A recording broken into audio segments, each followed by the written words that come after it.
il est important aujourd'hui que la lutte contre toutes ces formes-là de domination d'un être humain par un être humain et qui est légitimée par une quelconque croyance, que le monde doit se lever et dire non, ça suffit. Malheureusement, dans ce système-là, on se rend compte qu'il y a une appropriation sociale du corps de la femme. On se rend compte que l'excision, au fond, a une fonction dans ces communautés-là. C'est une fonction d'intégration, une fonction de purification.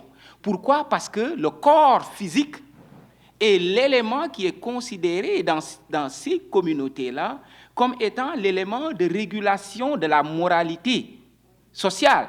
Donc, si le corps de la femme est contrôlé, la moralité est contrôlée. La sexualité au niveau social est contrôlée. Alors, comment mieux contrôler un corps? C'est à travers l'intimité du corps.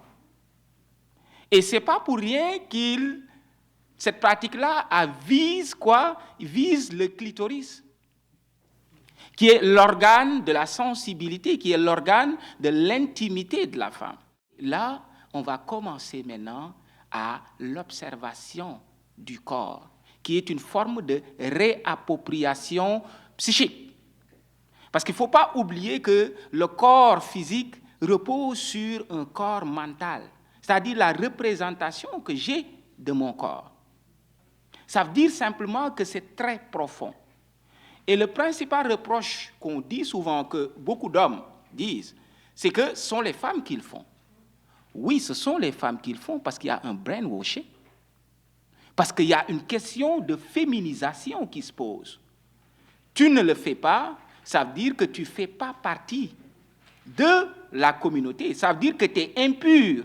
Tu es impur à quoi? Tu es impur au mariage. Tu es impur à la procréation. Et je suis exclu socialement. Et il n'y a pas pire que l'exclusion sociale quand on appartient à une communauté. Et on a été éduqué dans ce système-là. Et l'éducation est une forme de reproduction. Ce qui fait que de génération en génération, la pratique se perpétue. Mais ce qu'il y a de plus grave dedans, c'est que très souvent, on ne parle que des conséquences physiques, somatiques. On oublie les conséquences psychiques, qui sont sournoises, mais qui sont très destructrices. Pourquoi? Parce que c'est un trauma.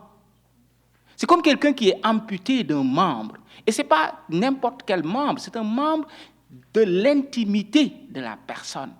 Et à partir du moment où le travail est fait aujourd'hui sur la réappropriation du corps lié à la chirurgie réparatrice, le plus aidant souvent pour aider ces femmes-là, c'est à travers des activités connexes, pour reprendre la confiance en soi.